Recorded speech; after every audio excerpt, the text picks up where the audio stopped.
বিসমিল্লাহির রহমানির রহিম আল-ইয়াওমা আকমালতু লাকুম দীনাকুম ওয়া আতমামতু আলাইকুম নি'মাতি ওয়া রাদিতু লাকুমুল ইসলাম দীনা। সাদাকাল্লাহুল আযীম। আপনারা খুব চমৎকার সেমিনারের একটা টপিক নির্ধারণ করেছেন যে আধুনিক যুগে ইসলামিক লাইফস্টাইল। শুরুতে আমি ইসলামিক লাইফস্টাইল বলতে আসলে কি বোঝায় এই আইডিয়াটাকে, কনসেপ্টটাকে ক্লিয়ার করে আমি আমার মূল আলোচনায় যাব ইনশাআল্লাহ বিইذنিল্লাহ। খুব সহজে যদি বলি, ইসলামিক লাইফস্টাইল হচ্ছে যে লাইফস্টাইল কোরআন সুন্নাহ থেকে উৎসারিত এবং যে লাইফস্টাইল হচ্ছে এন্ডোর্সড বাই ইসলাম, যে লাইফস্টাইল আমাদের প্রিয় নবী মুহাম্মদুর রাসূলুল্লাহ সাল্লাল্লাহু আলাইহি ওয়া আলিহি ওয়াসাল্লাম তিনি নিজে লিড করে দেখিয়েছেন আমাদেরকে, এটাই হচ্ছে ইসলামিক লাইফস্টাইল। আই রিপিট, যে লাইফস্টাইল কোরআন সুন্নাহ থেকে উৎসারিত, যেই লাইফস্টাইলকে ইসলাম এন্ডোর্সড করে এবং যে লাইফস্টাইল আল্লাহ রাসূল সাল্লাল্লাহু আলাইহি ওয়া আলিহি ওয়াসাল্লাম আমাদেরকে তিনি লিড করে দেখিয়েছেন, এটা একটা কমপ্লিট প্যাকেজ, একটা হোলিস্টিক প্রজেক্ট। এখানে কাটছাট করার সুযোগ নেই, মানে পিক অ্যান্ড চুজ করার সুযোগ নেই। আমার পুরো জীবনটাকেই ইসলামে অনুশাসন দিয়ে যদি আমরা পরিচালিত করি, ইসলামের ছাঁচে যদি সাজাই, সেটা হবে ইসলামিক লাইফস্টাইল। এখানে পিক অ্যান্ড চুজের কোনো সুযোগ নেই। মানে মুসলিম হইলে পার্ট টাইম মুসলিম হওয়া যায় না, ফুল টাইম মুসলিম হইতে হয়। মানে জীবনের প্রতিটা অঙ্গনে ইসলামকে আমাদের প্র্যাকটিস করতে হবে, কারণ আমরা জানি ইসলাম মানে হচ্ছে complete submission to the order of Allah, to the wish of Allah. কোনো যদি কিন্তু তবে ছাড়া আল্লাহর আদেশের সামনে নিজেকে উজাড় করে দেওয়ার নাম হচ্ছে ইসলাম। আই রিপিট, আমি আবারও বলছি, কোনো যদি কিন্তু তবে ছাড়া আল্লাহর অর্ডারের সামনে নিজেকে সঁপে দেওয়ার নাম কি? ইসলাম। সবাই বলুন তো, আল্লাহর আদেশের সামনে কোনো যদি কিন্তু তবে ছাড়া নিজেকে সাবমিট করা, এই সাবমিসিভ অ্যাটিটিউডের নাম কি? সবাই বলুন তো। তাহলে আপনি পিক অ্যান্ড চুজ করতে পারবেন না যে এটা আমার ভাল লাগে, এটা আমার সাথে যায়, সো আমি এটা নিলাম, এটা আমার সাথে যায় না, সো এটা থেকে আমি দূরে থাকলাম, তাইলে এটা ইসলামিক লাইফস্টাইল হলো না।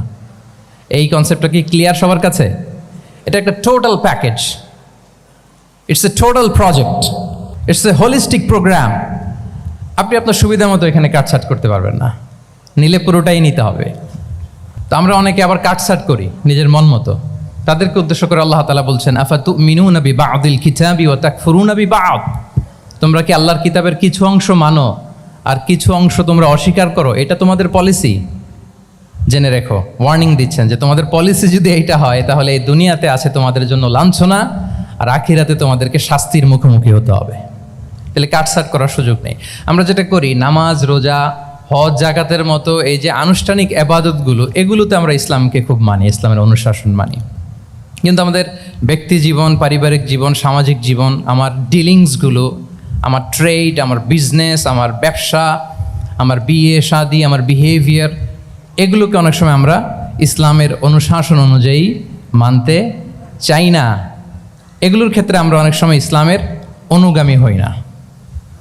এইখানে একটা ঝামেলা রয়ে গেছে আমাদের।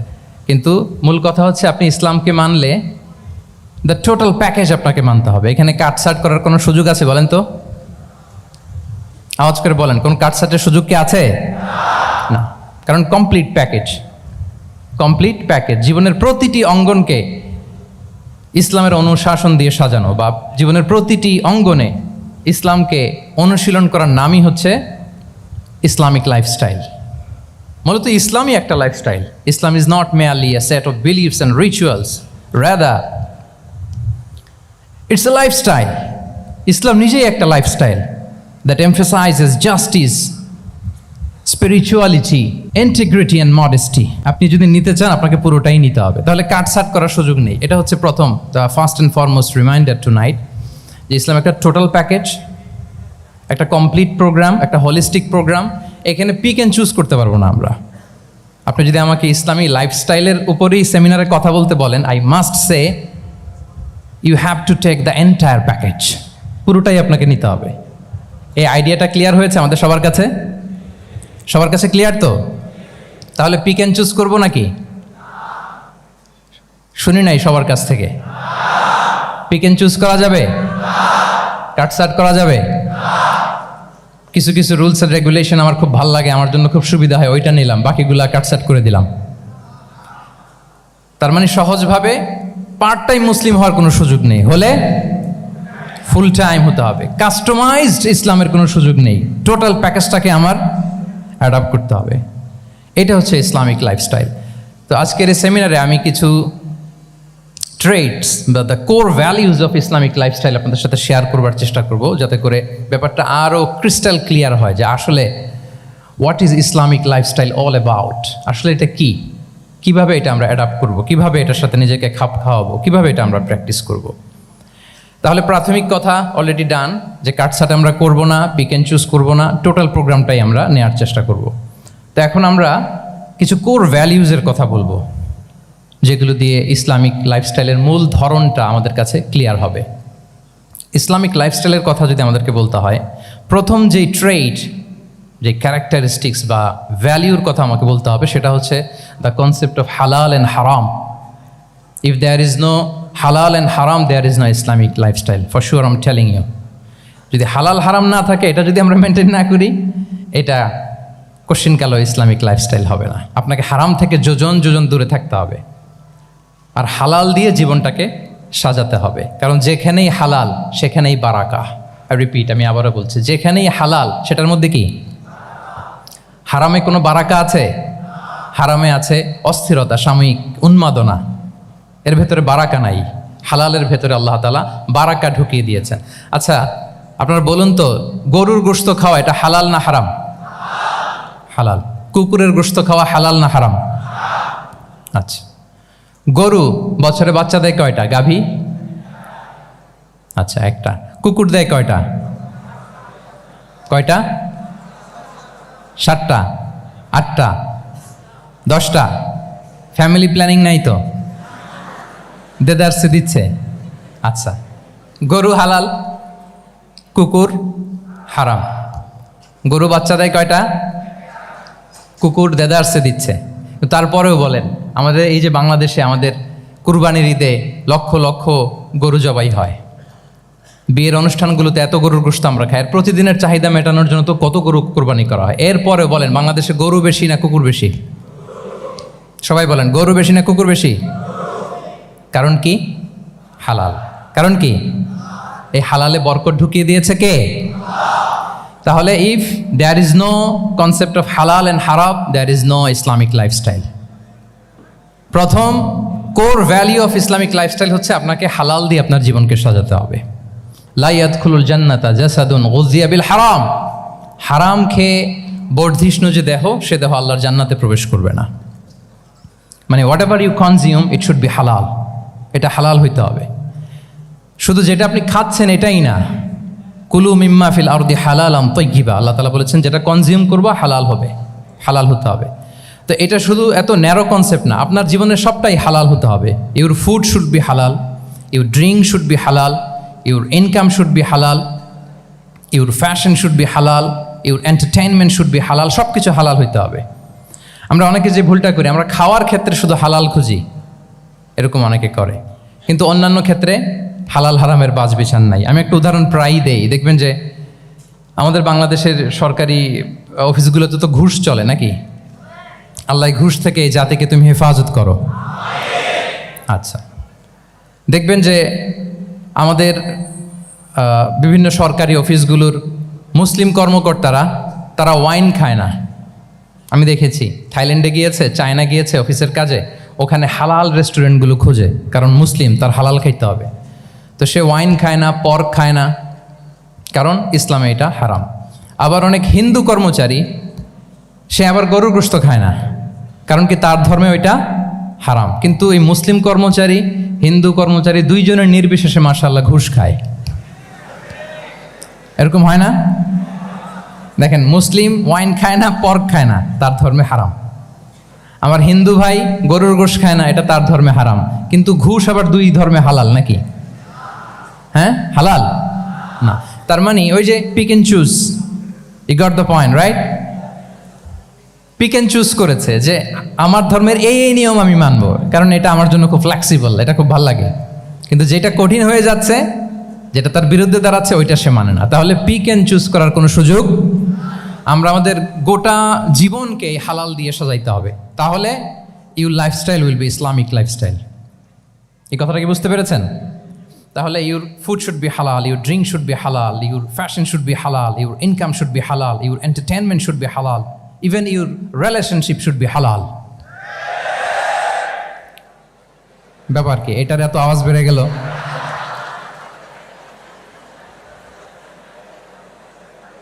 এটা কমন পড়ে গেছে নাকি? আচ্ছা বলেন, হালাল রিলেশনশিপ কোনটা বলেন? এই যে এই তো আসল জায়গায় হাত দিছি বোধহয়।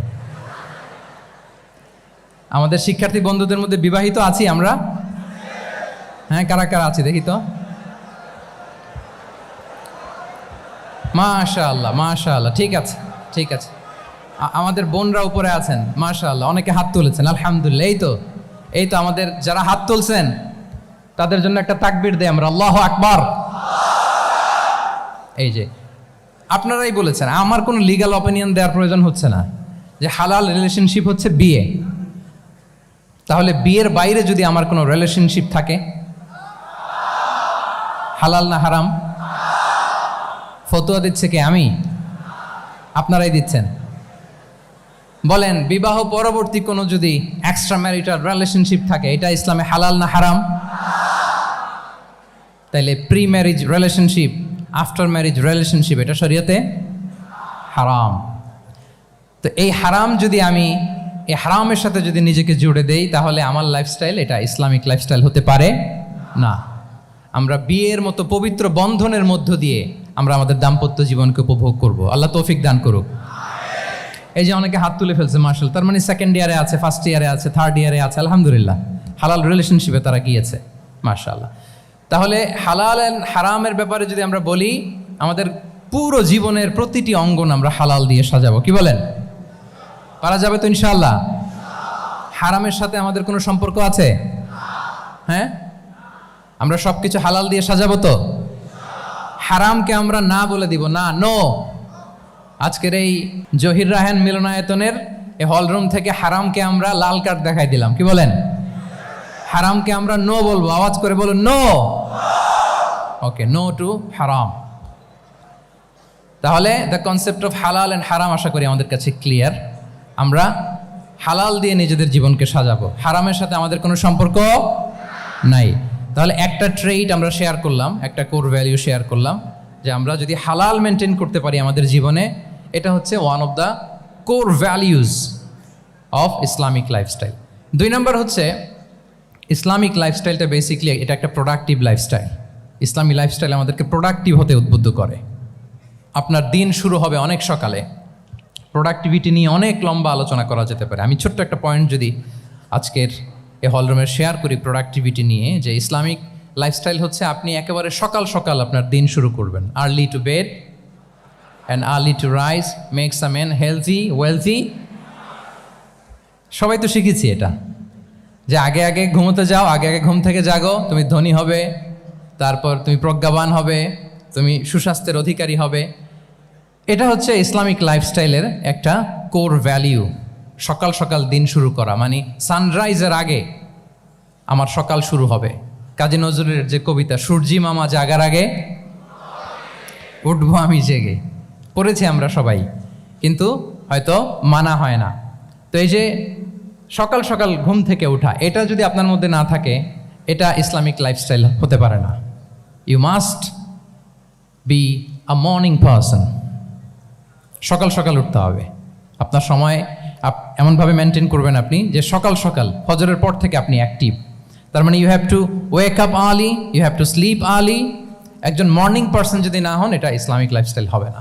এর কারণ আল্লাহ রাসূল সাল্লাল্লাহু আলাইহি ওয়া আলিহি ওয়াসাল্লাম আমাদেরকে সকালে জেগে থাকার ব্যাপারে ইন্সপায়ার করেছেন, এবং তিনি দোয়া করেছেন এই উম্মার জন্য স্পেশালি, যে এই সময়টা এটা ফুল অফ বারাকা, ফুল অফ ব্লেসিংস। তিনি দোয়া করেছেন, আল্লাহুম্মা বারিক লি উম্মতি ফি বুকুরিহা।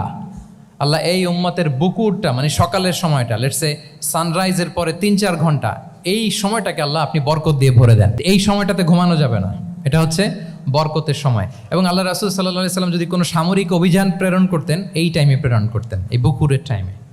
এবং সাহাবারা তাদের কোনো ট্রেড ক্যারাভান, ব্যবসায়িক কাফেলা যখন সেন্ড করতেন, এই টাইমটাতে সেন্ড করতেন, কারণ এই টাইমটাতে বারাকা।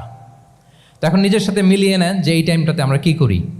আমি জানি না আপনাদের কি অভ্যাস। আমি এসে তো শুনলাম যে জাহাঙ্গীরনগর বিশ্ববিদ্যালয়ে নাকি যতজন শিক্ষার্থী ততজনের জন্য এখানে আবাসনের ব্যবস্থা আছে। বাংলাদেশের কোনো ইউনিভার্সিটিতে নাকি এটা নাই। আলহামদুলিল্লাহ, অসাধারণ প্রিভিলেজ, এখানে অনেক সুন্দর সুযোগ। তো এখন বলেন আপনাদের সকালের রুটিন কি বলেন? ঘুমিয়ে থাকেন না জেগে থাকেন? হ্যাঁ, আচ্ছা, ফজরের পরে আমরা ঘুমাই কারা কারা দেখি? সর্বনাশ। আচ্ছা ঠিক আছে, হাত নামান। আচ্ছা, ফজরের পরে আমরা একটু এক্সারসাইজ করি, পড়াশোনা করতে বসি কারা কারা? মাশাআল্লাহ, আছে কিছু, ঠিক আছে, হাত নামান। এবার দুইবারের একবারও যারা হাত তোলেননি তারা হাত তোলেন। আপনারা কি করেন? এইটা হ্যাঁ, ডিভাইস। তো সম্মানিত সুধী মণ্ডলী, আল্লাহুম্মা বারিক লি উম্মতি ফি বুকুরিহা, আপনারা আমাকে এনেছেন ইসলামিক লাইফস্টাইল নিয়ে বলতে, তো আমাকে বলতেই হবে ফজরের পরে ঘুমানো চলবে। প্রথমে আমরা হারামকে না বলে দিলাম, এবার আমরা না করে দিব কোনটাকে? হ্যাঁ, ফজরের পরে আজকে থেকে কোনো ঘুম চলবে। আমি এখানে জবরদস্তি করব না, শুধু আপনাদের সামনে আমি প্রেজেন্ট করছি। যদি সেমিনারের যে টপিক নিয়ে আপনারা শুনতে এসেছেন, এটা যদি আপনি অ্যাডাপ্ট করতে চান, অনুশীলন করতে চান, হ্যাঁ, ফজরের পরে আজকে থেকে কোনো ঘুম চলবে। এই সময়টাতে অনেক বারাকা আছে। তো কি করতে হবে? এটার জন্য আগে আগে ঘুমোতে হবে। কি বলেন? অনেকে ফজরের এই বরকতময় সময়টা তারা ঘুমাতে ঘুমাতে মিস করে। এর কারণ দেরিতে ঘুমোতে যাওয়া। আগে আগে ঘুমানোর অভ্যাস করতে হবে, কিন্তু আগে তো ঘুম আসে না, তাই না? এই যে ডিভাইস আমাদেরকে ঘুমাতে দেয় না, আমাদের শান্তির ঘুম কেড়ে নিছে এই ডিভাইস। এই ডিভাইস অ্যাডিকশন, স্ক্রিন আসক্তি, এই স্ক্রিন আসক্তি আমাদের শান্তির ঘুমকে কি করেছে? কেড়ে নিয়েছে। আল্লাহ তাআলা রাতকে বানিয়েছেন ঘুমের জন্য। ওয়াজআলনা লাইলা লিবাসা, লিবাস মানে আবরণ। আমি রাতকে বানিয়েছি পোশাকের মতো আবরণ করে, যে আবরণ রাত্রিবেলা নিঝুম নিস্তব্ধ অন্ধকার দিয়ে ছেয়ে দেয়, ফলে মেলাটিন নামে একটা হরমোন নিঃসরিত হয়, আমাদের ঘুম ঘুম ভাব আসে। ঘুমের জন্য আল্লাহ তৈরি করেছেন রাতকে। এরপরে আল্লাহ তাআলা বললেন ওয়াজআলনা নাহারা মাআশা, আর দিনকে বানিয়েছি আমি প্রাণ চঞ্চল করে, দিনে আমরা কাজ করব। তাহলে রাতে আগে আগে ঘুম, আর দিনের বেলা আল্লাহ তাআলা আমাদেরকে কাজ করার জন্য সৃষ্টি করেছেন। কিন্তু এই সাইকেলটাকে আমরা ঘুরাই ফেলছি। রাতে যত দেরি করে আপনি ঘুমাবেন, সকালে ঠিক তত দেরি করে আমাকে উঠতে হয়, ঠিক কিনা বলেন? তাহলে ফজরের পর বকুর পিরিয়ড অফ টাইমটাকে কাজে লাগাতে হলে রাতে আমাদেরকে আগে ঘুমাতে যেতে হবে। রাতে কি করতে হবে? আগে ঘুমোতে যেতে হবে। তাহলে এক নম্বরে কি বললাম? কনসেপ্ট অফ হালাল এন্ড হারাম। 2 নম্বরে বললাম প্রোডাক্টিভিটি। ইসলামিক লাইফস্টাইল হচ্ছে একটা প্রোডাক্টিভ লাইফস্টাইল। এটা মেনটেন করতে হলে প্রোডাক্টিভিটির অনেক কথা। একটা কথা হচ্ছে সকাল সকাল আপনার দিন শুরু করুন। কি পাওয়া যাবে তো ইনশাআল্লাহ? সবাই একসাথে পড়ে ইনশাআল্লাহ। এই যে আমাদের দেরি করে রাতে ঘুম আসে, স্ক্রিন আসক্তি, এই ডিভাইস আমাদের আরামের ঘুম কেড়ে নিছে কেন জানেন? এর কারণ হচ্ছে আল্লাহর দেয়া যে ফিতরাত, এই ফিতরাতকে আমরা উল্টে দিয়েছি। ফিতরাত শব্দটার সাথে আপনাদের পরিচয় আছে? হ্যাঁ, the innate characteristics of a human being. একটা মানুষের যে ক্যারেক্টারিস্টিক্স, যে ইননেট স্বভাব দিয়ে আল্লাহ তাআলা তৈরি করেছেন, নেচার, এটাকে আরবিতে বলে ফিতরাত। এই ফিতরাতের বিরুদ্ধে কিছু করা যাবে না। ইসলামিক লাইফস্টাইল হচ্ছে ফিতরা বেসড লাইফস্টাইল। ফিতরাতাল্লাহিল্লাতী ফাতারান নাসা আলাইহা লা তাবদীলা লিখালকিল্লাহ। আল্লাহর প্রকৃতির অনুসরণ করো, যে প্রকৃতি দিয়ে তিনি মানুষকে সৃষ্টি করেছেন। আর আল্লাহর সৃষ্টি কাঠামোর মধ্যে কোনো পরিবর্তন, কোনো বিকৃতি নেই। সুবহানাল্লাহ বিহামদি। তা আমরা এই ফিতরাতকে চেঞ্জ করে দেওয়ার কারণে এই ঝামেলা। আমরা সবাই এই ফিতরাতের উপর জন্মেছি। কুল্লু মাউলুদিন ইউলাদু আলাল ফিতরা ফাআবাওয়াহু ইউহাউবিদানি আও ইউনাসসিরানি আও ইউমাজ্জিসানি। প্রতিটি নিউ বর্ন বেবি তারা ফিতরাতের উপর জন্মায়, মানে নবজাতক সন্তান ইসলামের উপর জন্মায়। কিন্তু বাবা মা তাকে হয় ইহুদি বানায়, নাসারা বানায়, বা অগ্নি উপাসক বানায়। তাহলে এই যে ফিতরাত, আল্লাহর দেয়া ফিতরাতকে যখন আমরা চেঞ্জ করেছি, আমাদের জীবন থেকে বারাকা উঠে গিয়েছে। ফিতরাতকে যদি আরো সহজ করে আমি আপনাদেরকে বুঝাই, তাহলে ফিতরাত হচ্ছে যা কিছু স্বাভাবিক, যা কিছু কল্যাণকর, যা কিছু ভালো, তাই ফিতরাত। আই রিপিট, সুপ্রিয় শিক্ষার্থী বন্ধুরা, ফিতরাত হচ্ছে যা কিছু স্বাভাবিক, যা কিছু ভালো, যা কিছু কল্যাণকর, তাই কি? তাই ফিতরাত। এই যে এখন আরবি কোন মাস চলছে বলেন তো? রজব। এই রজব মাসের ২৬ তারিখ দিবাগত রাত্রে আল্লাহ রাসূল সাল্লাল্লাহু আলাইহি ওয়াসাল্লাম ঊর্ধ্ব জগতের একটা ভিজিটে গিয়েছিলেন। আমরা জানি না সবাই? হ্যাঁ, ইসরা মেরাজের কথা আমরা জানি। সো এই মেরাজ রজনীতে আল্লাহ রাসূল সাল্লাল্লাহু আলাইহি ওয়া আলিহি ওয়াসাল্লাম ফিতরাত মানে what is the essence of ফিতরা, এটা বোঝানোর জন্য হাদিসটা আমি শেয়ার করছি। মেরাজে যখন গেলেন, জিবরিল আলাইহিস সালাম ওনাকে 2টা পেয়ালা দিলেন। তিনি বললেন উচি চুবি ইনা আইন, আমাকে 2টি পেয়ালা দেয়া হলো। ফি আহাদিহিমা লাবান ও ফিল আখারি খামর, এক পেয়ালায় ছিল দুধ, আরেক পেয়ালায় ছিল মদ। ফা আখাজতুল লাবান ওয়া শারিবতু, যখন 2টা অপশন দেয়া হলো, 2টা পেয়ালা, আমি দুধের পেয়ালাটা নিলাম এবং সেটা পান করলাম। তখন জিবরিল আলাইহিস সালাম বললেন আসাবতাল ফিতরা, মানে you are guided to the ফিতরা, আপনি সঠিকটাই নিয়েছেন, যেটা ফিতরা, যেটা নেওয়া উচিত আপনি ওইটাই নিয়েছেন। তাহলে এখন আরো সহজ হবে, যদি 2টা পেয়ালা দেয়া হয়, একটা মদের পেয়ালা আর একটা দুধের পেয়ালা, তো আমরা নিব কোনটা বলেন? হ্যাঁ, তাইলেই ফিতরা হবে। তাহলে কি হবে? তাহলে যেটা স্বাভাবিক, যেটা কল্যাণকর, যেটা আমাদের জন্য ভালো, সেটা হচ্ছে ফিতরাত। তাহলে মদের পেয়ালা, দুধের পেয়ালা, কোনটা নিব? সবাই নিব তো নাকি? আমাদের রুচির যে দুর্ভিক্ষ চলতেছে, অনেকে মদের পেয়ালাই নিয়ে নিবে। কি বলেন? আছে না একদল, তারা কি করে? ওইটা চুজ করে ফেলবে। এবার বলেন আমরা কোন পেয়ালা নিব, মদের না দুধের? আমাদের ঐতিহ্য, আমাদের রুচি, আমাদের মূল্যবোধকে ধ্বংসের যত আয়োজন দরকার সব সেটআপ চারদিকে আছে। আল্লাহর ফিতরাতকে ধ্বংস করে দেওয়ার শয়তানি সব আয়োজন আমাদের চারিদিকে। বাট আপনাকে রাইট থিংটা চুজ করতে হবে। তাহলে রাসূল সাল্লাল্লাহু আলাইহি ওয়াসাল্লামকে দুধ দেয়া হলো, মদ দেয়া হলো, তিনি নিলেন দুধের পেয়ালা। তাহলে এটা হচ্ছে ফিতরাত। এটা কি? ফিতরাত। এভাবে সব কিছু চেঞ্জ করে দেয়া হয়েছে, সব কিছু, আমাদের লাইফস্টাইল চেঞ্জ করে দেয়া হয়েছে, আমাদের ফুড হ্যাবিট চেঞ্জ করে দেওয়া হয়েছে, আমাদের খাদ্যাভ্যাসের মধ্যে পরিবর্তন। দেখবেন যে এখন আমরা যা খাই, আগে কিন্তু এটা খাইতাম না।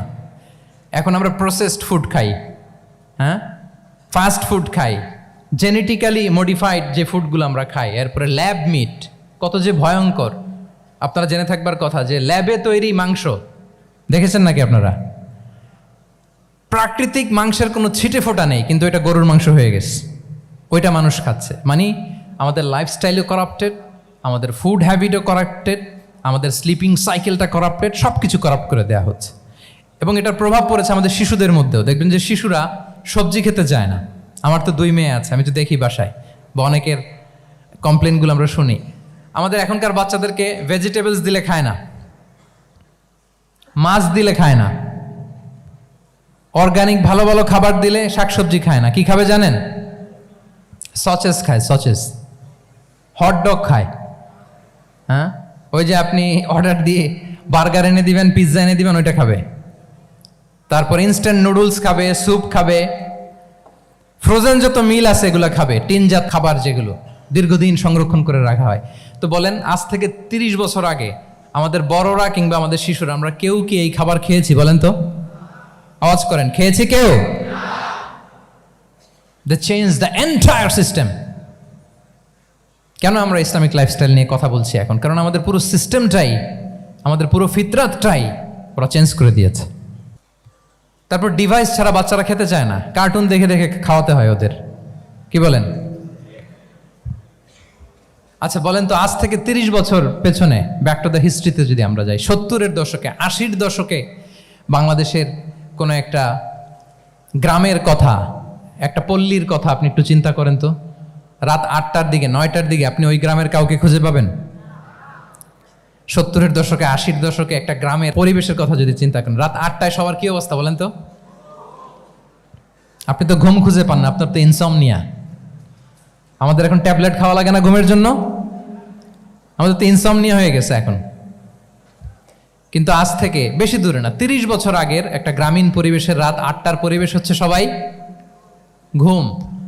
আমরা তারও 2 বা 3 ঘন্টা পরে ডিনার করব, কিন্তু ওনাদের মাগরিবের আগে বা পরে ডিনার করে ফেলছে। এশার নামাজ পড়েই কি 1-2 জন না, পুরো গ্রাম জামাতে ঘুম। পুরো গ্রাম জামাতের সাথে ঘুম। তো যে লোকটা 8টার দিকে ঘুমালো, ও উঠবে কখন বলেন? রাত 3টার পর ওর ঘুম আসবে? আর হ্যাঁ, ঘুমেরও তো একটা লজ্জা শরমের ব্যাপার আছে। আর কত থাকবে এখানে, কি বলেন? আপনি তো ঘুমাতে যান রাত 2টায়। আর আজ থেকে 30 বছর আগে আমার বাংলাদেশের একটা গ্রামীণ পরিবেশে রাত 8টার দিকে সবাই ঘুম। আমরা এখন যেই টাইমটাতে ঘুমোতে যাই, ওই সময় ওনাদের অর্ধেক ঘুম শেষ। ফজরের নামাজ পড়ে আমাদের বাপ চাচারা কি করতো? হ্যাঁ, একটু ব্যাক টু দ্য হিস্ট্রিতে তাকান না। ফজরের নামাজ পড়ে এক বল পান্তা ভাত খাইতো। আমরা তো এখন এতটুক খাইলে আমাদের এটা বার্ন করার জন্য দৌড়াইতে হয় 5 কিলো, জিমনেশিয়ামে যাইতে হয়, কত আয়োজন, কত ওয়ার্কআউট করা লাগে। এক বল কাঁচামরিচ দিয়ে, পোড়ামরিচ দিয়ে ভাত খেয়ে চলে যাইতো ফসল খেতে। দুপুরে আবার এক বল, খাইতে বসলেই এক বল। আমরা সারা মাসে খেতে পারি না এক বল। আচ্ছা, কি খেত? খাওয়ার আইটেমটা দেখেন তো। কোনো ফরমালিন আছে? কথা বলেন। কোনো মেডিসিন ছিল না, একেবারে ফ্রেশ, হ্যাঁ, পিওর অর্গানিক। নিজেদের মাঠ থেকে আনা যে ধান, ঢেকি ছাটার ধান দিয়ে ভাত খেত। বাড়ির পুকুরের মাছ, কোনো ফরমালিন নাই। নিজের চাষ করা সবজি খেত, গোয়ালের দুধ খেত। আমরা অনেকে মনে করি যে আমাদের এই যে সায়েন্স অ্যান্ড টেকনোলজিক্যাল অ্যাডভান্সমেন্টের যুগে আমরা বোধহয় খুব সুখে আছি, আমাদের দাদা পরদাদারা বোধহয় এত সুখ করে যায় নাই। ওনারা যে সুখ করে গেছে তা আমরা চোখেও দেখি নাই। আমার দাদা পরদাদারা যে সুখে লাইফ লিড করেছে তার অর্ধেকও আমরা করতে পারি না। তারাই আসলে শান্তির, সুখের, আনন্দের সময়টা তারা কাটিয়েছে।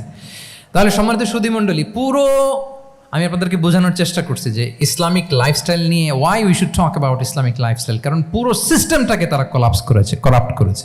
The food habit, the lifestyle, the sleeping style, সব চেঞ্জ করেছে। তো এই জন্য আল্লাহর দেয়া ফিতরাতকে যেন আমরা প্রিজার্ভ করি, আমরা সচেতন হই। এখনই যদি সচেতন না হই, ডিজাস্টার আমাদের জন্য অপেক্ষা করছে। Just wait and see. তাহলে ইসলামিক লাইফস্টাইল হচ্ছে একটা ফিতরা বেসড লাইফস্টাইল। এই ফিতরাকে আমাদেরকে প্রিজার্ভ করতে হবে। তাহলে 3টা পয়েন্ট বলে ফেলছি অলরেডি, যদি আপনাদের মনে থাকে। প্রথমে কি বলেছিলাম? হালাল, হালাল দিয়ে জীবন সাজাবো। 2 নম্বরে প্রোডাক্টিভিটির জন্য কি করব? রাতে দেরি করে ঘুমাবো। তাহলে আগে আগে ঘুমাবো, ফলে আগে আগে ঘুম থেকে জেগে কাজ শুরু করব। 3 নম্বরে ফিতরা, মানে আল্লাহর দেয়া প্রাকৃতিক যে নিয়ম, মানে আলোর সাথে সাথে আমার জীবন শুরু, আলো নাই আমিও ঘুমায় পড়বো। কি বলেন? আপনি উন্নত দেশে তো তাই হয়। জাপানে আমি কয়েকবার গিয়েছি, আগে আগে ঘুমায় পড়ে। ইভেন আমেরিকাতে আমি কয়েকবার গিয়েছি, অনেক অনেক শহরে 8টার পরে সুপার শপ বন্ধ, 8টার পরে ঘুম এরা। আমরা হাঁটছি কোন দিকে? আমরা একটু নিজেদেরকে প্রশ্ন করি। তাহলে 3 নাম্বার হচ্ছে ফিতরা বেসড যে লাইফস্টাইল, এটার দিকে আমাদেরকে ফিরে আসতে হবে। 4 নাম্বার হচ্ছে মডেস্টি, শালীনতা। One of the core values of Islamic lifestyle. এই শালীনতা আমরা হারাতে বসেছি। মডেস্টি বললে অনেকে শুধু কাপড় চোপড় নিয়ে চিন্তা করে যে ছোট কাপড়, বড় কাপড়। Modesty is not about only clothing, but also your behaviour, your dealing, your overall character. শুধু আপনি মডেস্টি, শালীনতা বললে কাপড় চোপড় নিয়ে চিন্তা করবেন না। এটা আপনার মডেস্টি ইন ইউর স্পিচ, আপনার কথার মধ্যেও, শব্দ চয়নেও মডেস্টি থাকতে হবে, আপনার বিহেভিয়ারে মডেস্টি থাকতে হবে, আপনার ডিলিংসে মডেস্টি থাকতে হবে। এই শালীনতা আমরা হারাচ্ছি। তার বিপরীতে আমাদের সমাজে অশ্লীলতার প্রসার হচ্ছে, লাজুকতা হারিয়ে যাচ্ছে। লাজুকতা, লজ্জা শরম থাকা, এটা যে কত বড় নেয়ামা। যেই জাতি একবার এটা হারিয়ে ফেলে, আর কোনো কিছু দিয়ে, জোড়াতালি দিয়ে এটা তারা রিভাইভ করতে পারে না। এই যে ওয়েস্ট তো এখন যা যা আমাদেরকে শিখাইছে, যেটাকে আমরা স্ট্যান্ডার্ড মনে করি, আবার তারা ফিরতেছে। এই যে ডিভাইসের কথা বলছি না, আপনি অস্ট্রেলিয়ার খোঁজ খবর নেন, যারা খোঁজ নিয়েছেন তারা জানেন। আন্ডার 16 কোনো বাচ্চা সোশ্যাল মিডিয়া ইউজ করতে পারে না অস্ট্রেলিয়াতে। 1 মাস অ্যাপ্লাই করে, কান্ট্রি ওয়াইড অ্যাপ্লাই করে দেখায় ফেলছে। Facebook, including Facebook, WhatsApp, Twitter, TikTok, 10টা অ্যাপস যেগুলো বাচ্চাদের মধ্যে এডিকশন নিয়ে আসে, এগুলো সব বন্ধ। জানেন এই নিউজটা? জানেন? মানে ফিরতেছে, উল্টা ফিরতেছে। এই যে শালীনতার কথা আমরা বলি, এটা হারাচ্ছে। রাসূল সাল্লাল্লাহু আলাইহি ওয়াসাল্লাম বলেন, যার শালীনতা নাই। ইযা লাম তাস্তাহি ফাসনা মা শি'তা, যখন তোমার লজ্জা শরম থাকবে না, যা মনে চায় তাই করো। শিশু মোহাম্মদ চলে গেল সেই বনু সাআদে, ছোট্ট মোহাম্মদ কাঁদে না, কাঁদে না কখনো, ক্ষুধা লাগলেও কাঁদে না, ব্যথা পেলেও কাঁদে না। কিন্তু ছোট্ট মোহাম্মদের প্রাইভেটসের জায়গা থেকে কাপড়টা যখন সরে যেত, শিশু মোহাম্মদ কেঁদে দিত। সুবহানাল্লাহ, শালীনতা। ইযা লাম তাস্তাহি ফাসনা মা শি'তা। রাসূল সাল্লাল্লাহু আলাইহি ওয়াসাল্লাম বলেছেন, যদি তোমার লজ্জা শরম না থাকে, লজ্জা শরমের মাথা যদি তুমি খাও, তুমি সব করতে পারবা, তোমাকে দিয়ে সব সম্ভব। তাহলে এই শালীনতা, এটা অনেক বড় নেয়ামা। সম্মানিত বন্ধুরা, আজকে দিনকে দিন আমাদের সমাজ থেকে শালীনতা হারিয়ে যাচ্ছে, লাজুকতা হারিয়ে যাচ্ছে। নারী পুরুষ উভয় দিক থেকে, বিশেষ করে আমাদের বোনদেরকে টার্গেট করা হয়েছে। নারীদেরকে, আমাদের বোনদেরকে, তাদেরকে প্ররোচিত করা হচ্ছে, তাদের সামনে আইডিয়া হাজির করা হচ্ছে যে যে নারী যত বেশি নগ্ন হতে পারে সে তত বড় সাহসী নারী। বলেন, আমাদের সমাজে পত্রপত্রিকা আপনারা দেখেন না এটা? যে নারী নিজেকে যত এক্সপোজ করবে সে তত বড় কি সাহসী নারী, এই তকমা তাকে দেয়া হচ্ছে। এটা টোটাল কমপ্লিট শয়তানের একটা মিশন। শয়তানের প্রথম মিশন হচ্ছে বনি আদমকে বিবস্ত্র করা। কি করা? আল্লাহ তাআলা আদম আলাইহিস সালাম, হাওয়া আলাইহিস সালামকে বলেছিলেন যে নিষিদ্ধ গাছ যেও না, খেও না। শয়তানের প্ররোচনায় খেয়ে ফেলেছিলেন, সাথে সাথে জান্নাতের পোশাক খুলে পড়েছে। তার মানে শয়তানের প্রথম মিশন হচ্ছে মানুষকে কি করা? নগ্ন করা। মানুষকে কি করা? নগ্ন করা। তাহলে আমাদের বোনদেরকে এমনভাবে তাদের সামনে উপস্থাপন করা হচ্ছে, প্ররোচিত করা হচ্ছে এবং বলা হচ্ছে নগ্নতার পথে যে বেশি হাঁটে সে নাকি তত সাহসী নারী। নাউযুবিল্লাহি মিন যালিক। তাহলে এই যে মানব জাতিকে বস্ত্রহীন করা, এটা শয়তানের একটা মিশন। তার বিপরীতে ইসলাম নারীকে সম্মান দিয়েছে, সম্মান করেছে। যে ঘরে প্রথমে কন্যা জন্মায়, খায়রুকুম মান বুখিরা বিল উনসা, সে ঘরটাকে আল্লাহ তাআলা বরকতময় করে দেয়। 2 সন্তান তো 2 জান্নাতের দরজা ওপেন। 2 কন্যা সন্তান, 3 কন্যা সন্তান তো 3টা জান্নাতের দরজা ওপেন। সুবহানাল্লাহ। স্ত্রী হয়ে যখন ঘরে যাবে, যে ব্যক্তি তার স্ত্রীর কাছে সেরা, পরিবারের কাছে সেরা, সে সবার কাছে সেরা, সে আল্লাহর কাছে সেরা। সুবহানাল্লাহ। এবং কোনো মা যদি সন্তান জন্ম দিতে যে মারা যায়, কিয়ামতের দিন আল্লাহ তাআলা ওই মাকে শহীদদের কাতারে দাঁড় করাবেন। আর যদি সেফলি সন্তান ভূমিষ্ঠ হয়, আল্লাহ বলে মায়ের পায়ের নিচে ওই সন্তানের বেহেশত। সুবহানাল্লাহ। কিভাবে নারীর স্টেটাস, মর্যাদাকে ইসলাম বাড়িয়েছে। এবং এই যে ইসলাম যে নারীকে যে ভিআইপি হিসেবে কনসিডার করে, হ্যাঁ, ইসলামের দেয়া নারীর ড্রেস কোড নিয়ে আমাদের অনেকের কত কথা, কত ক্রিটিক। এটা কেন করে? কারণ Islam consider women as a queen. Islam তো নারীকে রানী হিসেবে কনসিডার করে। কি হিসেবে বলেন? আচ্ছা বলেন, যে কুইন হবে, যে রানী হবে, তার একটা স্পেশাল ড্রেস কোড থাকবে না? তার একটা স্পেশাল প্রোটোকল থাকবে না? রানীর সাথে কি যা মনে চায় তা করা যায়, দেখা করা যায়, তার কাছে যাওয়া যায়? আল্লাহু আকবার। কারণ ইসলাম চায় নারীদের জন্য পৃথিবীটা নিরাপদ হোক।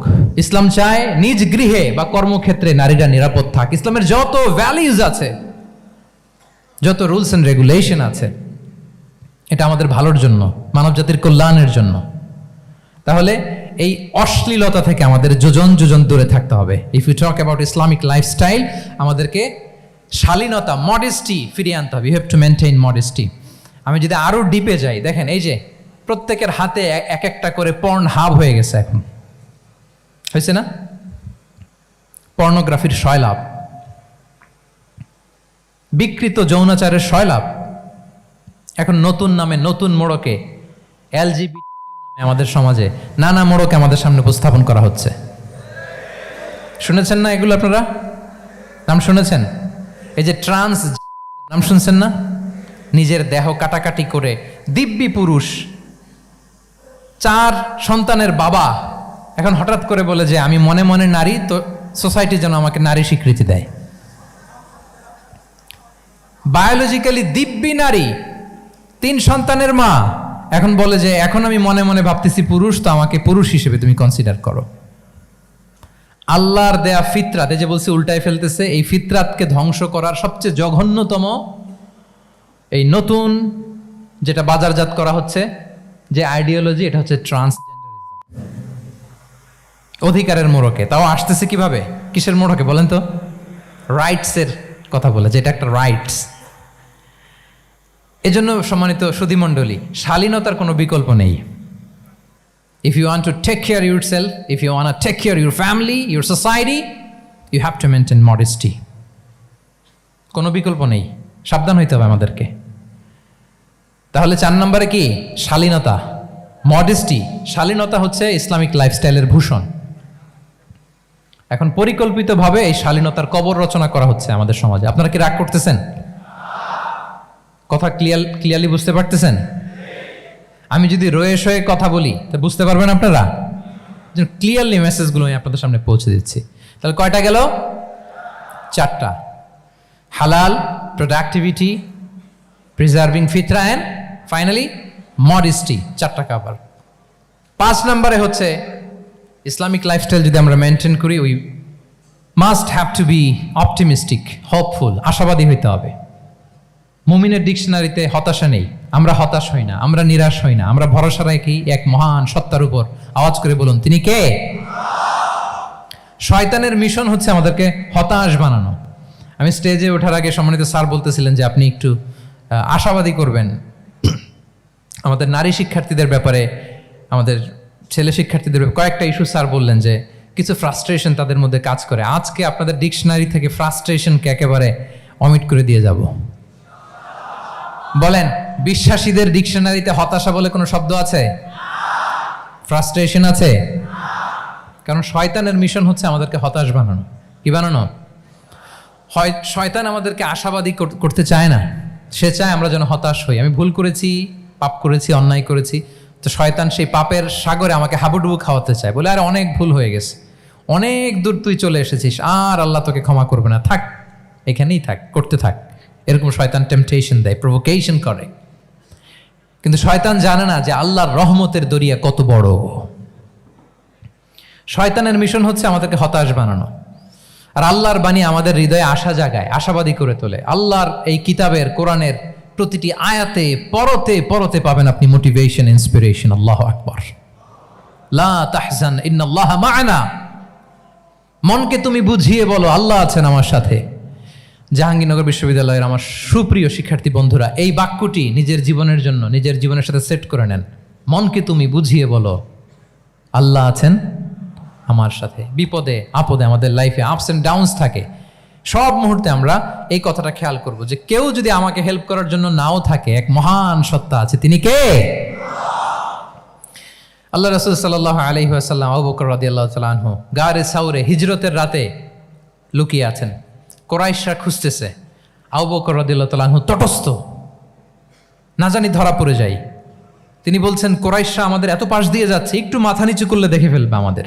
রাসূল সাল্লাল্লাহু আলাইহি ওয়াসাল্লাম বললেন যে ভয় পেও না আবু বকর, তুমি কি ভেবেছো আমরা এখানে গুহাতে 2 জন? না না, এই গুহায় আমরা 2 জন নই, আমাদের সাথে একজন মহান সত্তা আছে। তিনি কে? আমরা 3 জন এখানে। লা তাহজান ইন্নাল্লাহা মা'ানা। ভয় পেও না, হতাশ হয়ো না, নিশ্চয় আল্লাহ আমাদের সাথে আছেন। আল্লাহ তাআলা সরাসরি কথাটাকে কোরআনে কোট করেছেন যে লা তাহজান ইন্নাল্লাহা মা'ানা। তাহলে সুপ্রিয় বন্ধুরা, এই বাক্যটা আমাদের খেয়াল রাখতে হবে যাদের মধ্যে ফ্রাস্ট্রেশন কাজ করে, যে মনকে তুমি বুঝিয়ে বলো কে আছেন আমার সাথে? আল্লাহ আছেন আমার সাথে। এরকম কোরআনের পরতে পরতে অনেক আয়াত পাবেন। লা তাইয়াসু মির রাউহিল্লাহ ইন্নাহু লা ইয়াইয়াসু মির রাউহিল্লাহি ইল্লাল কওমুল কাফিরুন। আল্লাহর রহম থেকে নিরাশ হয়ো না। কাফিররা ছাড়া কেউ আল্লাহর রহম থেকে নিরাশ হয়? আমি আপনি আমাদের জীবনে কত ভুল করেছি, কত অন্যায় করেছি, কতটাই বা পাপ করেছি। মনে রাখবেন, আমাদের পাপ যত বড় হোক, আল্লাহর রহমতের দরিয়া তার চাইতেও বড়। ইন্না মা'আল উসরি ইউসরা ফাইন্না মা'আল উসরি ইউসরা, and verily with every hardship there is an ease. প্রত্যেক কষ্টের পরেই থাকে স্বস্তি।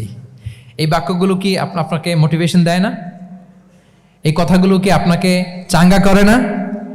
আপনার জীবনে ইন্সপিরেশন হয়ে আসে না এই কথাগুলো? ওয়ালা তাহিনু ওয়ালা তাহজানু ওয়া আনতুমুল আ'লাউনা ইন কুনতুম মুমিনিন। চিন্তা করো না, হতাশ হয়ো না, তোমাদেরই বিজয় হবে যদি তোমরা মুমিন হও। আল্লাহু আকবার। তাহলে আপস এন্ড ডাউনস থাকবে, এবং মুমিন জীবনে তো হতাশা থাকবেই না। কারণ আমার জীবনে যদি কোনো কষ্টের ঘটনা ঘটে, এটার জন্য আমি রিওয়ার্ড পাবো। আমি যদি অসুস্থ হই, আমার প্রত্যেক অসুস্থতার কারণে আমার পাপ মোচন হয়। সুবহানাল্লাহ পড়েন। আপনার জ্বর হয়েছে, এই জ্বরের কারণে আল্লাহ আপনার গুনাহ মাফ করবেন। আপনি ব্যথা পেয়েছেন, অসুস্থ হয়েছেন, আল্লাহ তাআলা গুনাহ মাফ করে দিবে। তাহলে হতাশার কোনো সুযোগ আছে বলেন? না, মুমিন জীবনে হতাশার কোনো সুযোগ নেই। রাসূল সাল্লাল্লাহু আলাইহি ওয়াসাল্লাম বলেন, মা ইউসিবুল মুসলিমা মিন নাসাব ওয়ালা ওয়াসাব ওয়ালা হাম্মিন ওয়ালা হুজনিন ওয়ালা আযান ওয়ালা গাম্মিন হাত্তা শাওকাতি ইউশাকুহা ইল্লা কাফারাল্লাহু বিহা মিন খাতায়া। মুমিন জীবনে যত ব্যথা, কষ্ট, দুঃখ, এমনকি ফল পাড়তে যে গাছের কাটার খোঁচা যদি খান, রাসূল সাল্লাল্লাহু আলাইহি ওয়াসাল্লাম বলেন ওই খোঁচার ব্যথার কারণে আল্লাহ তোমার গুনাহ মাফ করে দেয়। কেউ অসুস্থ হয়ে রাসূল সাল্লাল্লাহু আলাইহি ওয়াসাল্লামের কাছে আসলে রাসূল সাল্লাল্লাহু আলাইহি ওয়াসাল্লাম কি বলতেন জানেন? কেউ জানেন? লা বাস আলাইক তুহুরুন ইনশাআল্লাহ। তিনি বলতেন, আরে don't worry about it, it will cleanse up your scenes. ভয় পেও না, আরে এই অসুস্থতা, এটার কারণে আল্লাহ তোমার গুনাহ মাফ করে দিবে। সুবহানাল্লাহ। তাহলে অসুস্থ ব্যক্তি আর উজ্জীবিত হতো না? রাসূল সাল্লাল্লাহু আলাইহি ওয়াসাল্লাম অসুস্থ ব্যক্তিকে দেখলেই মাথায় হাত বুলিয়ে দিতেন, দোয়া করতেন, আল্লাহুম্মা রাব্বান নাস আযহিবিল বাস ইশফি আনতা শাফি, দোয়া করে দিতেন। আর বলতেন, আরে ভয় পেও না, এই অসুস্থতা তোমার গুনাহ মাফ করে দিচ্ছে। তাহলে অসুস্থতার মধ্যেও তারা উজ্জীবিত হতো। আমরা মানুষকে আশাবাদী করব, ভয় দেখাবো না। অসুস্থ মানুষকে ভিজিট করতে গেলে আপনারা কি করেন? ভয় দেখান নাকি? না, আশাবাদী করবেন, বলবেন যে আরে কি অসুস্থতা, আপনার দেখে দেখে অনেক সুস্থ লাগতেছে, বলতে পারবেন না? কিন্তু আমরা কি করি? কেউ অসুস্থ হইলে ওই অসুস্থতায় সবচেয়ে কষ্ট পেয়ে যে মারা গেছে তার হিস্ট্রি বলা শুরু করি। এরকম করে না অনেকে? ধরেন যে একজন ক্যান্সারের পেশেন্টকে দেখতে গেছেন, এইবার যে আপনার কোন খালা ক্যান্সারে কিভাবে ধুকে ধুকে মরছিল, ওই হিস্ট্রি আপনি বয়ান দিতে শুরু করছেন। বেচারা বাঁচবে? যা একটু সুস্থ ছিল ওইটাও তো অসুস্থ বানাই দিচ্ছেন। কি বলেন? তাহলে ইসলাম আমাদেরকে আশাবাদী করে। প্রিয় ভাই এবং বোনেরা, কি করে? আশাবাদী করে। আমরা যদি আমাদের কোনো প্রিয়জনকে হারাই, আমরা আশাবাদী হয়েই হারাই, কারণ তাকে আমি চিরকালের জন্য হারাচ্ছি না। আপনি আপনার আব্বাকে হারাচ্ছেন তো কি হয়েছে? বাপ হারায় তো কাঁদবে নাস্তিক। কি বলেন? নাস্তিকদের তো মরার পরে নাকি আর কিছু নাই। হ্যাঁ, দেখবেন আপনাদের সামনে সামনে অনেক কিছু বলে যে কিছু নাই, যা দেখি না বিশ্বাস করি না। একা একা যখন মৃত্যুর পরে কি হবে চিন্তা করে ওর দম বন্ধ হয়ে আসে। ইসলাম মানুষকে আশাবাদী করে। দেখেন আমরা কত দূর দেখি, কত দূর ভাবি। আমার দাদা মারা গেছে, এটা আমার কোনো টেনশনেরই কারণ না, কারণ আমি সবসময় ভাবি আমার দাদাকে আমি ওপারে যেয়ে পাবো, আমার আব্বাকে আমি হারিয়েছি তো ওপারে পাবো, আমার বন্ধুকে আমি হারিয়েছি, কাছের বন্ধুটা যে আমার জন্য খুব ইন্সপিরেশন ছিল, সাময়িক বিচ্ছেদ এটা আমাদের জন্য, কারণ আমরা ওই জগতে বিশ্বাস করি। আল্লাহু আকবার। তাহলে হতাশা আমাদের ডিকশনারিতে আজকে থেকে রাখা যাবে। ইসলামিক লাইফস্টাইল যদি মেনটেন করতে চান, you have to be optimistic. Clear কথাটা? আচ্ছা, এরপরে গ্রেটফুলনেস, 6 নাম্বার গ্রেটফুলনেস। আপনাকে কৃতজ্ঞ হইতে হবে, শুকরগুজার হইতে হবে। আমরা অনেকে কমপ্লেইন করি খুব বেশি, না এটা ভুল। সম্মানিত সুধী মণ্ডলী, be grateful with what you have. যা আছে এটা নিয়ে শুকরগুজার হন, আপনার জীবনটাকে আল্লাহ সুন্দর করবে। তাহলে কমপ্লেইন করবো না, আমরা শুকরগুজার হব। রাসূল সাল্লাল্লাহু আলাইহি ওয়াসাল্লাম বলেছেন, তোমার চেয়ে যে খারাপ অবস্থানে আছে তার দিকে তাকাও, যে ভালো আছে তার দিকে তাকিও না। হ্যাঁ, যে ভালো আছে তার মতো আপনি হওয়ার চেষ্টা করবেন। আপনার গোল থাকবে। I am not talking about the goals and plans, your plan and goal should be bigger and bigger. But আপনি ও খুব ধনী, ও খুব ভালো আছে, এটা দেখে কষ্ট পাবেন না, কারণ আপনি খেয়াল করেন যে আপনার চেয়ে অনেক খারাপ অবস্থানে আছে অনেকে, ওর দিকে তাকালে দেখবেন যে আপনার আর খারাপ লাগতেছে না। শেখ সাদি রাহিমাহুল্লাহ, বিখ্যাত কবি, নাম শুনেছেন না? ওনার একবার পায়ে দেওয়ার মতো জুতা ছিল না। কি ছিল না? সবাই বলুন, কি ছিল না? জুতা। তো উনি একবার রাস্তা দিয়ে হাঁটতেছেন, হঠাৎ দেখেন এক লোকের 2টা পাই নেই। কি নাই? শুকরগুজার হলেন, চিৎকার করে বললেন আলহামদুলিল্লাহ, যে আল্লাহ অনেক ভালো আছি, আমার জুতা নাই এজন্য মন খারাপ, ওর তো পাই নাই। হ্যাঁ, এজন্য বেঁচে যে আছি এজন্যই আলহামদুলিল্লাহ। লা ইন শাকারতুম লা আযীদান্নাকুম ওয়া লা ইন কাফারতুম ইন্না আযাবি লাশাদীদ। আল্লাহ বলেন, যদি শুকরিয়া করো, শুকরগুজার হও, আমি আল্লাহ নিয়ামত বাড়িয়ে দেব। যদি নাশুকরি করো, জেনে রাখো আমার শাস্তি কঠিন। তাহলে বেঁচে যে আছি এজন্যই কি পড়া উচিত? জাহাঙ্গীরনগর বিশ্ববিদ্যালয় আওয়াজ করেন, বেঁচে যে আছি এজন্য কি পড়বো? আপনি যে অবস্থানে থেকে খুশি না, ভাল লাগে না আপনার, যে হায় রে আমি তো লুজার, আমার কিচ্ছু নাই, আপনার এই অবস্থানে পৌঁছাটা অনেকের জন্য স্বপ্ন। মানে যেটা পেয়ে আপনি হ্যাপি না, অতটুকু হইতে পারাটা অনেকের কি স্বপ্ন। আপনাকে যদি জিজ্ঞেস করি ভাই কি চান, কি লাগবে বলেন, কি চান, তা আপনি বলবেন যে শেখ আমি ধনী হইতে চাই, আমার একটা ব্রাইট ক্যারিয়ার চাই, আমি টাকা চাই, আমি খ্যাতি চাই, আমি ক্ষমতা চাই, এটা চাই। কত যে চাওয়ার ফিরিস্তি আমাদের।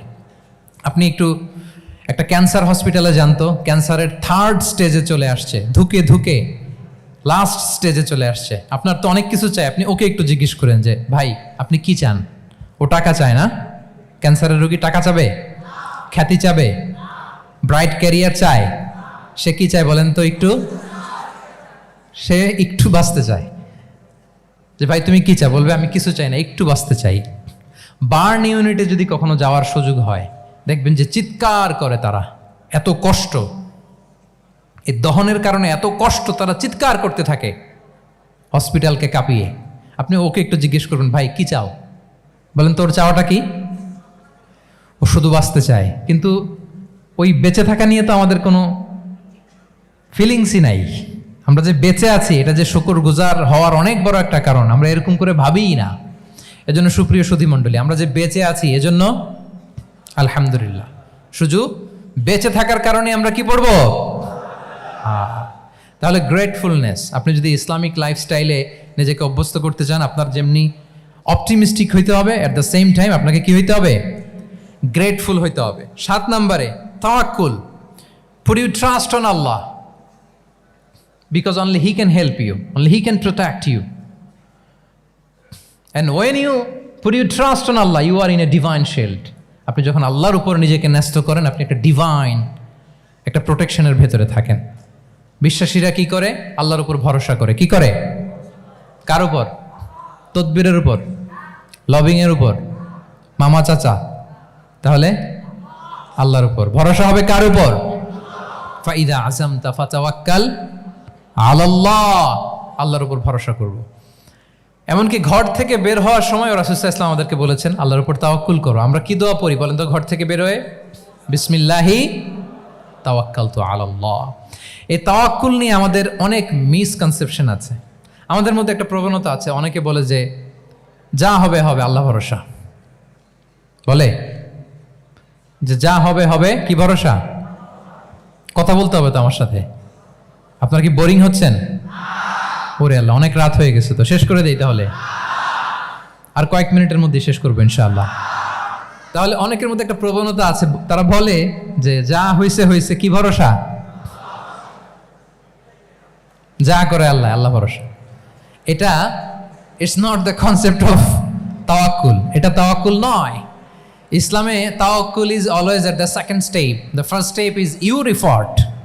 প্রথমে আপনি চেষ্টা করবেন, এরপরে আপনি আল্লাহর উপর তাওয়াক্কুল করুন। কিছু না করে যদি বলেন আমি আল্লাহ ভরসা, এটা আল্লাহ ভরসা হয়েছে?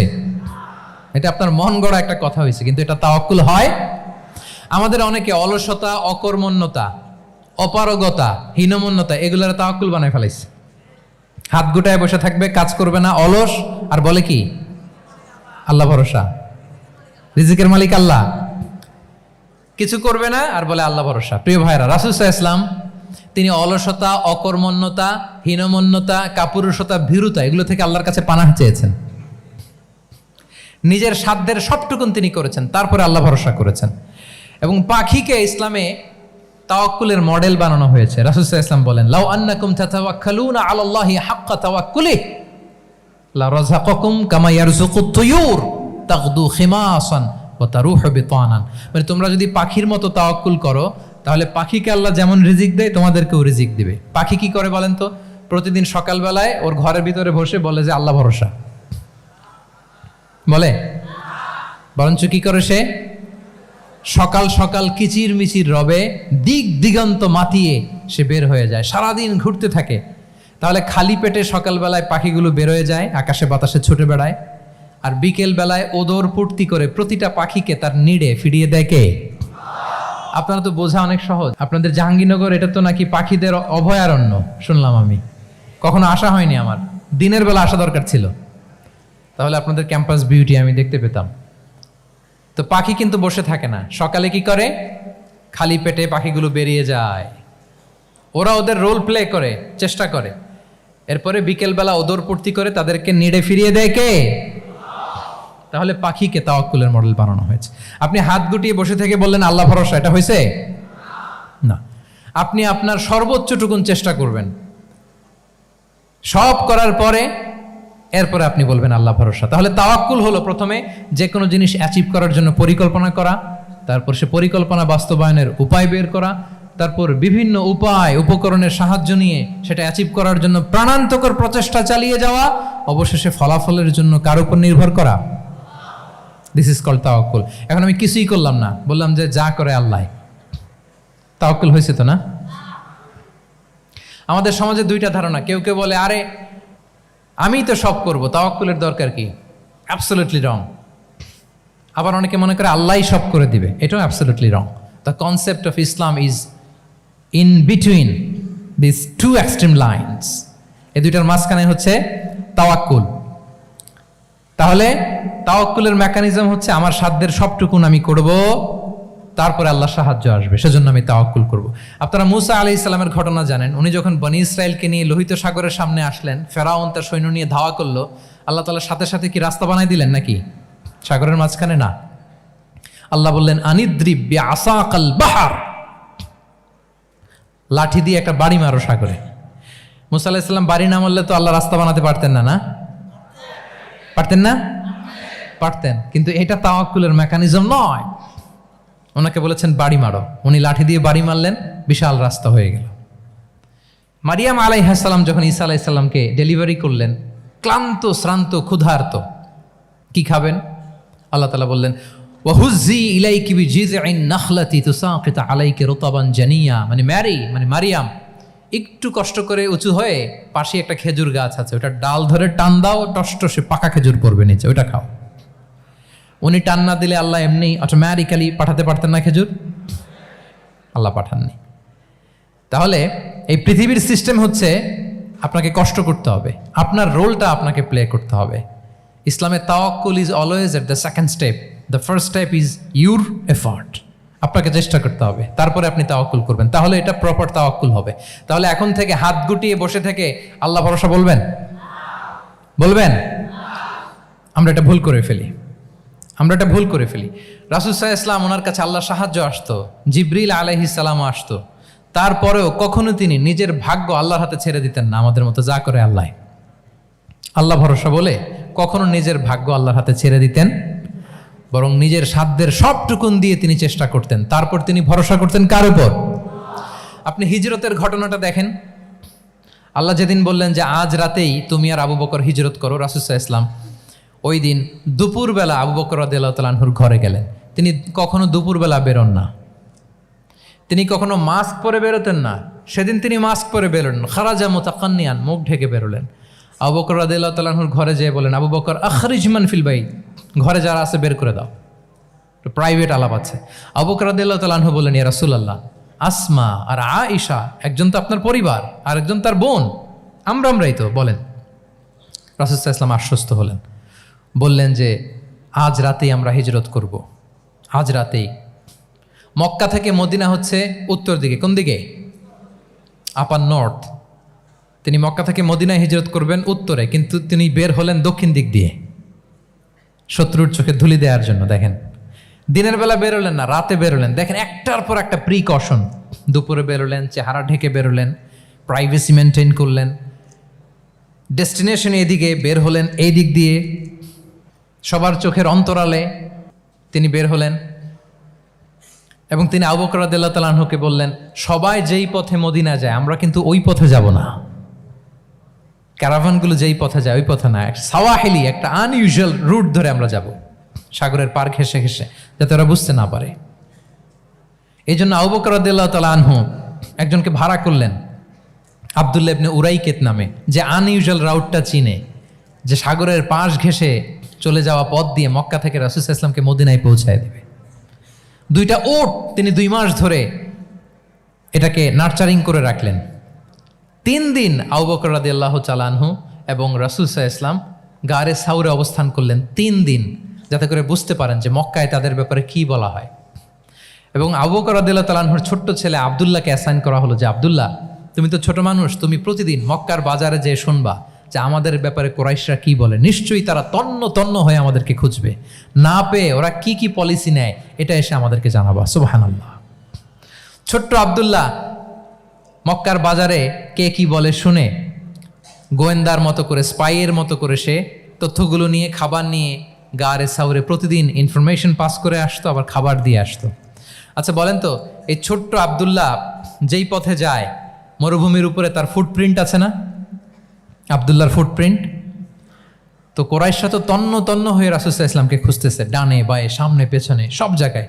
তারা যদি আব্দুল্লাহর ছোট্ট পায়ের ছাপ পায় আর সেটাই যদি ফলো করে, তাহলে ডিরেক্টলি তারা কোথায় যেয়ে পৌঁছবে? রাসূল সাল্লাল্লাহু আলাইহি ওয়াসাল্লামের কাছে, গারে সাউরে। আল্লাহ রাসূল সাল্লাল্লাহু আলাইহি ওয়াসাল্লাম কি করলেন? আবু বকর রাদিয়াল্লাহু তাআলা আনহু কি করলেন? আমির ইবনে ফুহায়রা নামে আরেকটা লোককে অ্যাসাইন করলেন যে 3 দিনের জন্য আব্দুল্লাহ যখন তথ্য নিয়ে খাবার দিয়ে চলে যাবে, আমির ইবনে ফুহায়রা তোমার কাজ হচ্ছে যেই পথ দিয়ে আব্দুল্লাহ হেঁটেছে এই পথ দিয়ে তুমি আমাদের ছাগলগুলোকে একটু চড়াই দিবা। তাহলে ওখানে ওই বাচ্চার আর ফুটপ্রিন্ট থাকবে না, ওই ছাগলগুলোর পায়ের ছাপ থাকবে। অনেক লম্বা ঘটনা, এরকম একটার পর একটা প্রিকশন আল্লাহ রাসূল সাল্লাল্লাহু আলাইহি ওয়াসাল্লাম এবং আবু বকর রাদিয়াল্লাহু তাআলা আনহু ওনারা নিয়ে তারপরে হিজরতের পথে রওনা হয়েছেন। এবং যখন রওনা হয়েছেন রাসূল সাল্লাল্লাহু আলাইহি ওয়াসাল্লাম আর ডানে বায়ে তাকান না, তিনি কোরআন তেলাওয়াত করছিলেন। হি ওয়াজ রিসাইটিং দ্য কোরআন, কারণ now he is in the state of তাওয়াক্কুল। এখন তিনি তাওয়াক্কুল করতেছেন। তাহলে বলেন তো, তাওয়াক্কুল কি শুরুতে না শেষে? তারপরে কতটা শেষে? আপনার চেষ্টা, আপনার তদবির, আপনার লবিং, আপনার এফর্ট, আপনার সাধ্যের নাগালে থাকা সব কিছু উজাড় করে দেওয়ার পরে আপনি বলবেন তাওয়াক্কালতু। আমরা করি কি? আমরা কি করি? আল্লাহ ভরসা। ভাই কি প্ল্যান আপনার? হুজুর আল্লাহ ভরসা। এবার বলেন এটা হয়েছে? এটা কি আসলে দ্য প্রপার কনসেপ্ট অফ তাওয়াক্কুল হয়েছে প্রিয় ভাই এবং বোনেরা? হয় নাই। কারণ তাওয়াক্কুল is always at the second step. The first step is you referred. আপনি আপনার সাধ্যের সবটুকু করবেন, তারপর কি করবেন? ক্লিয়ার? সব শেষ। কথা হচ্ছে আপনি যদি ইসলামিক লাইফস্টাইল মেনটেন করতে চান, আপনাকে উম্মাহ সেন্ট্রিক অ্যাটিটিউডের অধিকারী হইতে হবে। উম্মাহ সেন্ট্রিক। আমাদের মুসলিম উম্মাহ একটা দুঃখী উম্মাহ, নেতৃত্বহীন উম্মাহ, বলিষ্ঠ নেতৃত্বের অভাবে এদিক থেকে লাথি মারলে আমরা এদিকে যাই, এদিক থেকে মারলে এদিকে যাই। শুধু একটা স্ট্রং লিডারশিপের অভাব, ঠিক কিনা বলেন? এই যে আমাদের রোহিঙ্গা ভাইয়েরা 1 মিলিয়ন আসছে, 10 লাখ, এখন বোধহয় 2 মিলিয়ন প্লাস হয়ে গেছে বা 3 মিলিয়ন হয়ে গেছে। আমি গত মাসে গিয়েছিলাম রোহিঙ্গা ক্যাম্পে দেখার জন্য তাদের কি অবস্থা। এমন মানবতার জীবনযাপন তারা করতেছে। ধর্মে তারা কোন ধর্মের বলেন তো? আমাদের ভাই, আমাদের বোনেরা, তাদের কোনো সলিউশন নাই। কাশ্মীরের ভাই বোনদের কি অবস্থা দেখেন তো। আর গাজার অবস্থা নাই বা বললাম। পাখির মতো গুলি করে মারা হয়েছে, মসজিদ ধ্বংস করা হয়েছে, এমনকি খ্রিস্টানদের গির্জা ধ্বংস করা হয়েছে। একটা লিডারশিপের, একটা স্ট্রং লিডারশিপের অভাবে আজকে আমাদের এই অবস্থা। এই জন্য আপনি যদি ইসলামিক লাইফস্টাইলের কথা বলেন, অফকোর্স আপনাকে উম্মাহ সেন্ট্রিক মেন্টালিটির হতে হবে। এই দুঃখী উম্মাকে নিয়ে আপনার প্রজেক্ট থাকতে হবে। আমরা আমাদের নিজেদের শক্তি, সম্ভাবনা, ঐতিহ্য এগুলো একেবারে ভুলতে বসেছি। আমরা যে যোদ্ধা ছিলাম, আমরা যে বিজয়ী ছিলাম, আমরা বেমালুম ভুলিয়ে গিয়েছি। জ্ঞান বিজ্ঞানে একসময় আমরা লিড দিয়েছি, ঠিক কিনা বলেন? আমাদের জাবির ইবনে হাইয়ান ছিল, আমাদের আল বিরুনি ছিল, আমাদের আল ইদ্রিসি ছিল, আমাদের আল ফারাবি ছিল। এই নলেজ এখন ওয়েস্টে ট্রান্সফার হয়েছে, সেই নলেজ আবার ট্রান্সফার হয়ে আমাদের করতলগত একদিন হবে ইনশাআল্লাহ। তো এই প্রজেক্ট তো আমাদের নাই। একদিন যে আমাদের হাতে আসবে, হুজুর আল্লাহ ভরসা নাকি? শুধু আল্লাহ ভরসা বলে বসে থাকলে হবে? সেলফ সেন্টার্ড হওয়া যাবে না, উম্মাহ সেন্ট্রিক আমাদেরকে হইতে হবে। উম্মার জন্য আপনার হৃদয়ে একটা দরদ থাকতে হবে। অন্যের জন্য কাজ করার একটা মেন্টালিটি আমাদের গ্রো করতে হবে। যারা অন্যের জন্য করে তারা জানে যে এটাতে কি সুখ, কি মজা। আপনি অন্যকে দান করে দেখেন, একটা সুখানুভূতি আপনার মধ্যে কাজ করবে। এবং রাসূল সাল্লাল্লাহু আলাইহি ওয়াসাল্লাম বলেন, আল্লাহু ফি আউনিল আবদি মা দামাল আবদু ফি আউনি আখিহি। আল্লাহ তাআলা ততক্ষণ পর্যন্ত বান্দার সাহায্যে থাকে, ওই বান্দার, যতক্ষণ পর্যন্ত এই বান্দা তার ভাইয়ের সাহায্যে থাকে। এজন্য আমাদের প্রতিটি কাজে, পদক্ষেপে আমাদের নির্যাতিত ভাইয়েরা যেন তারা আমাদের চিন্তায় থাকে, তারা যেন আমাদের দোয়ায় থাকে, আমাদের সহযোগিতায় থাকে, এবং উম্মার জাগরণে যেন নিবেদিত হয় আমাদের সকল এফোর্ট, সকল প্রজেক্ট, সকল প্রচেষ্টা। কি পারা যাবে কিনা বলেন? উম্মার জন্য এরকম স্যাক্রিফাইসিং মেন্টালিটি আমাদের থাকার দরকার আছে না নাই বলেন? তাহলে উম্মা সেন্ট্রিক মেন্টালিটি আমাদের করতে হবে সম্মানিত সুধী মণ্ডলী। তাহলে ইসলামিক লাইফস্টাইল নিয়ে যদি আমরা কথা বলি, আমাদের উম্মা সেন্ট্রিক হওয়ার কোনো বিকল্প নাই। আমি যদি পুরো আলোচনার সামারি করি তাহলে বলতে হবে, শুরুতে আমি যেটা বলেছিলাম যে এখানে পিক অ্যান্ড চুজ করে ইসলামিক লাইফস্টাইল অ্যাডাপ্ট করার আমাদের কোনো সুযোগ মনে আছে? যেই কথা দিয়ে শুরু করেছিলাম, পিক অ্যান্ড চুজ করা যাবে মন মতো না, পুরোটাই মানতে হবে। এবং 8টা মোস্ট লাইকলি 8টা core values of Islamic lifestyle আমি আপনাদের সাথে শেয়ার করেছি। একটু যদি রিকল করি, 1 নম্বরে কি বলেছিলাম বলেন তো? হালাল, হালাল মেনটেন করতে হবে, হারামের সাথে আমাদের কোনো সম্পর্ক। 2 নম্বরে প্রোডাক্টিভিটি। 3 নম্বরে ফিতরা বেসড লাইফস্টাইল হতে হবে। 4 নম্বরে মডেস্টি। 5 নম্বরে হতাশ হওয়া যাবে না, মন কি তুমি বুঝিয়ে বলো আল্লাহ আছেন আমার সাথে, অপটিমিজম। তারপরে আল্লাহর উপর ভরসা করা, গ্রেটফুলনেস। 7 নম্বরে কোনো কিছু না করে, হ্যাঁ, সব কিছু করার পরে, মাশাআল্লাহ, অ্যাবসলিউটলি রাইট আনসার। সব কিছু আমার সাধ্যের সবটুকুন করার পরে কি করব? কার উপর তাওয়াক্কুল করব, এবং আমরা উম্মাহ সেন্ট্রিক চিন্তা লালন করব, উম্মাহ কেন্দ্রিক। পারা যাবে তো? এই কোর ভ্যালিউজগুলো যদি আপনি মেনটেন করেন, this would be the Islamic lifestyle. সম্মানিত সুধী, ইসলাম আমাদেরকে যে লাইফস্টাইল প্রেসক্রাইব করেছে, সেই প্রেসক্রাইব লাইফস্টাইলই আমাদেরকে সাবস্ক্রাইব করতে হবে। এর বাইরে মুসলিমের কোনো লাইফস্টাইল থাকতে পারে? এর বাইরে অন্য কোনো লাইফস্টাইল আল্লাহর কাছে গ্রহণযোগ্য হতে পারে? আল্লাহ তাআলা আমাদের সবাইকে কথাগুলো বোঝার ও আমল করার তৌফিক দান করুন। সম্মানিত সুধী মণ্ডলী, আমি আবারও পাঠশালাকে শুকরিয়া জানাই, বিশ্ববিদ্যালয় কর্তৃপক্ষকে শুকরিয়া জানাই, এবং দীর্ঘ 1 ঘন্টারও বেশি সময় ধরে আপনারা যারা এই লম্বা আধুনিক যুগে ইসলামিক লাইফস্টাইল শিরোনামের এই সেমিনারে অংশগ্রহণ করলেন, আপনাদের সবাইকে আবারও প্রাণ ঢালার